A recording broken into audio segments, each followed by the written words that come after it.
Madame, Monsieur, bonsoir. Merci à toutes et à tous d'avoir pris ce rendez-vous de l'information. Dans l'actualité de ce soir, la démission de Maître Joseph Fifame Diogwenou continue de préoccuper les Béninois. Certains citoyens se sont prononcés. Vous suivrez leur avis dans ce journal. Appel à candidature de 700 professionnels en tourisme, hôtellerie, restauration. C'était hier dans le cadre du plan d'action du gouvernement visant des activités dans le secteur du tourisme, de l'hôtellerie et de la restauration. Israël a salué aujourd'hui la décision de l'Arabie Saoudite d'ouvrir son espace aérien à tous les transports bien sûr, y compris israéliens, une mesure qui va renforcer les relations entre États hébreux et des pays du Moyen-Orient. Nous en parlerons également dans cette édition. Voilà pour le sommaire. Bienvenue à toutes et à tous.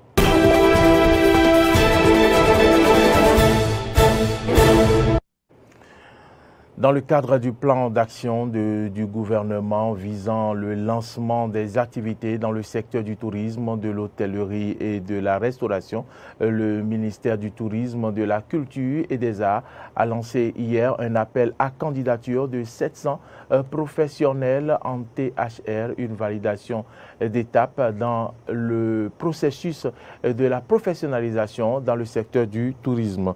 Compte rendu, Jérôme Adjoumaï.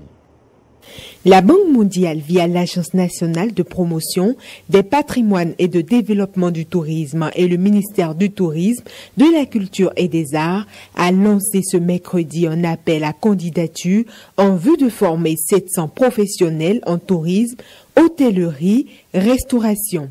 Une étape importante qui vise des objectifs précis, selon Madame Faïzat Kora, directrice du développement du tourisme.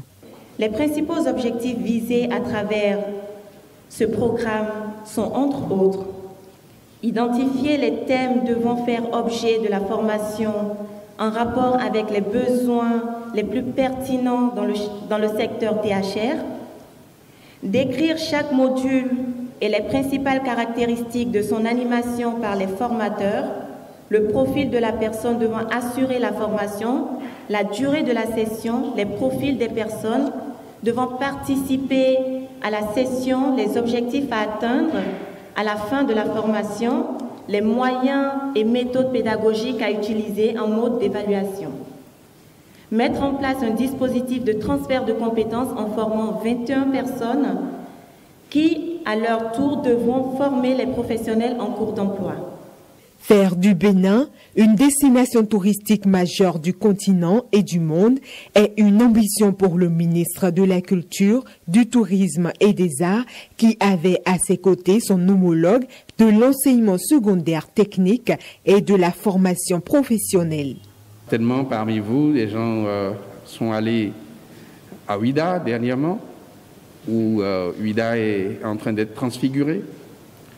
À partir de 2023, ce sera le tour d'Abomey, où on verra concrètement les travaux. Ce sera le cas à Lada, ce sera le cas à Porto Novo, ce sera le cas à Niki. Je ne vais pas citer toutes les communes, toutes les régions de notre pays. Et tout ce qui est fait en ce moment dans notre pays, c'est fait pour justement le développement de la destination Bénin.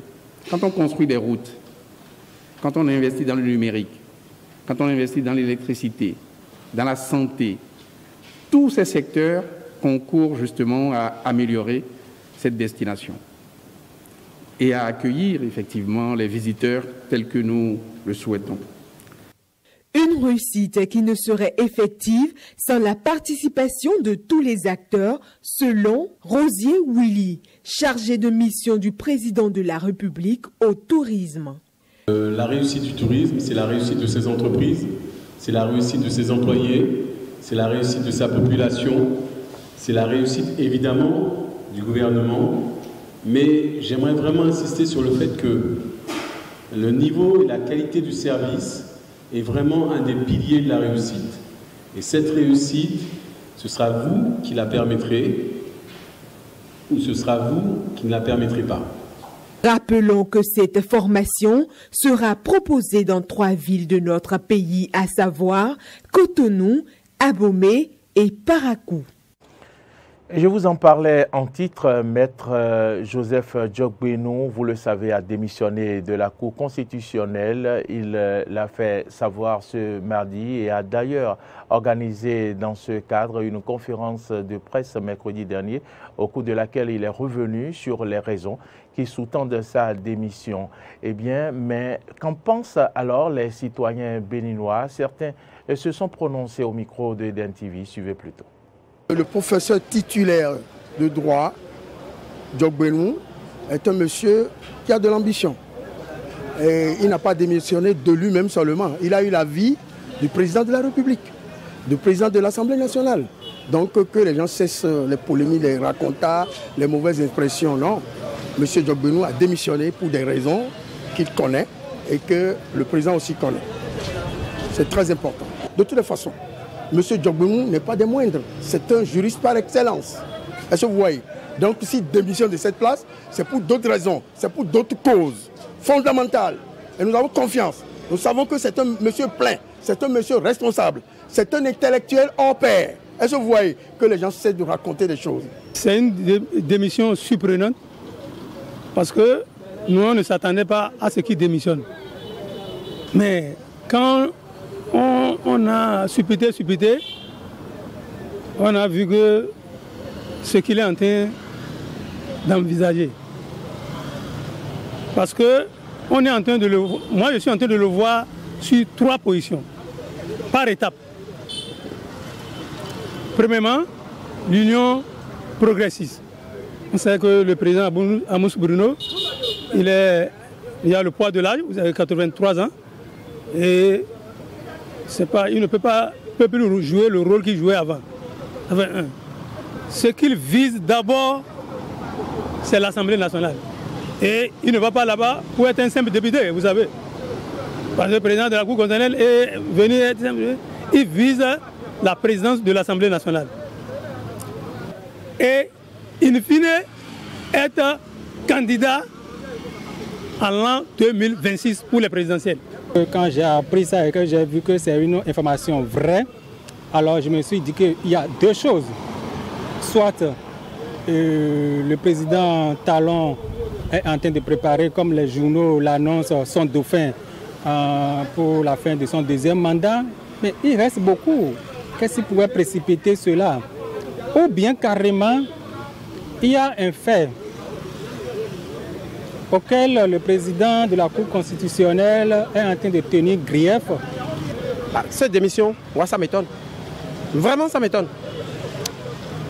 Parce qu'il a quitté la Cour constitutionnelle. Mais lorsqu'il a démissionné, où il veut aller? Aux élections législatives, il n'a qu'à nous dire. Ou bien il se prépare au présidentiel, on ne sait pas. Mais il n'a qu'à nous dire la vérité. Voilà qui est dit. Cette édition se poursuit. Maintenant, nous allons parler des candidats au baccalauréat session de juin 2022 et qui vont plancher demain pour les épreuves facultatives et lundi pour les épreuves orales et sportives. Au lendemain des résultats, l'une de nos équipes s'est rendue au CEG Tango-Dievier dans la commune de Zé. Et suivez ici la réaction de certains élèves admis retrouvés sur place. C'est un reportage de Melchisedek Sabou. Au lendemain de la première délibération de l'examen du baccalauréat session de juin 2022, ils sont 59% sur toute l'étendue du territoire national à pouvoir tirer leur épingle du jeu. Et parmi ceux-ci, des candidats venant du CEG Tango-Dievier. Nous en avons rencontré ce jeudi quelques-uns qui nous donnent leur état d'âme. J'ai déjà été au bac l'année dernière et cette année, je me suis dit que je l'aurais parce que si je ne l'avais pas, je n'allais pas continuer. Donc, bon, je suis un peu heureux et je suis fier de moi-même. Vraiment, je suis en pleine joie. Je suis comblé tellement de joie. Je suis fier, je suis vraiment fier. Oui. Je suis vraiment content. Pour les responsables du CEG Tango-Dievier, les candidats ont fourni une copie acceptable, même si elle reste à parfaire. C'est ce que nous dit Dieudonné Degla, il est le directeur du CEG. Quant au bac, la session de juin 2022, nous avons fait aussi un peu un peu parce que nous avons eu 54 sur 73, ce qui nous donne un taux de 73,97%. Et là, je dois dire vraiment merci à tous mes collègues, félicitations à mes collègues et félicitations aux apprenants qui sont admis. Nous n'avons pas atteint nos objectifs. Il nous reste du travail à faire. À noter que le démarrage des épreuves orales et sportives est prévu pour lundi prochain. Parlons toujours de l'ambiance dans les collèges après la proclamation des résultats du baccalauréat. Allons maintenant au collège d'enseignement général à Kassato où Stanislas Samoa a rencontré certains élèves admissibles. Suivez plutôt ce reportage. Lendemain de proclamation des résultats du baccalauréat, nous sommes ici au collège d'enseignement général d'Akassato. C'est un calme relatif qui règne alors que certains candidats arrivent au compte-gouttes, espérant l'affichage de la liste des admissibles. D'autres, sous l'arbre à palabres et visiblement détendus, échangent dans une ambiance bon enfant. Et comme en de pareilles circonstances, c'est la joie chez les candidats admissibles. Les épreuves orales, surtout la EFS, je vais quand même me débrouiller à chercher un cahier pour pouvoir réviser. Mais les épreuves du sport, je vais arriver quand même à les surmonter. Comme c'est du sport, nous le faisons à chaque jour. Et je suis très content parce que l'effort que j'ai fourni a montré vraiment que j'ai tiré l'épingle du jeu et je suis très ravi pour moi. Je dirais d'abord merci à mes enseignants parce que ça n'a pas été facile et nous les avons beaucoup dérangés, ils ont beaucoup donné et c'est eux que je dois remercier d'abord. Parce que c'est eux qui sont à la base de cette réussite avant de remercier mon papa qui a aussi fourni beaucoup d'efforts et moi-même aussi parce que je me suis vraiment donné. Moi, c'était parce que j'ai déjà commencé à réviser les cours qu'on a eu en classe, tout et tout. Bon, ça va aller. Bon, je tiens vraiment à remercier notre directrice et aussi nos enseignants et aussi les autorités. Bon, ils nous ont vraiment aidés. Le CEG à Kassato a pour le compte de l'année 2022 enregistré un meilleur taux de réussite, fruit de la conjugaison des efforts à tous les niveaux. Il y a eu les cours de renforcement, presque tous les samedis. Les apprenants étaient invités aux cours de renforcement. Nous suivions rigoureusement les absences. Il n'y avait pas d'absence, sinon ils étaient interpellés. Il y a eu également ce que nous appelons les bachotages en fin d'année. Et les professeurs de la A, par exemple, vont dans la classe de la B et vice-versa. Et ça a porté ses fruits. Et en série A1, nous avons eu 95%. En série A2, 116,53%. En série B, nous avons eu 116,19%. En série C, nous avons eu 80%. Et en série D, nous avons eu 47,61%. Bon, vous savez, c'est le travail bien fait, je dirais. Le travail bien fait. Le corps professoral, c'est un maillon, alors que la vie des établissements, c'est un ensemble. Hors du Bénin, Israël a salué aujourd'hui la décision de l'Arabie saoudite d'ouvrir son espace aérien à tous les transporteurs, y compris israéliens, une mesure qui va renforcer les relations entre l'État hébreu et des pays du Moyen-Orient, a indiqué la ministre du Transport. Je cite, c'est désormais officiel, les vols israéliens seront autorisés dans l'espace aérien de l'Arabie saoudite, ce qui va permettre de renforcer les relations entre Israël et les autres pays du Moyen-Orient. Fin de citation. Madame, Messieurs, c'est ici que prend fin cette édition. Merci à tous ceux qui nous ont suivis tout au long de cette semaine. Restez toujours en notre compagnie en suivant nos programmes sur Eden TV et Diaspora FM. Vous pouvez également continuer par nous suivre sur nos différentes plateformes YouTube, Twitter et Facebook et sur notre site internet www.benin-eden.tv. N'oubliez pas que vous pouvez également nous suivre en téléchargeant notre application via Play Store et Diaspora FM et DEN TV. Bonne suite.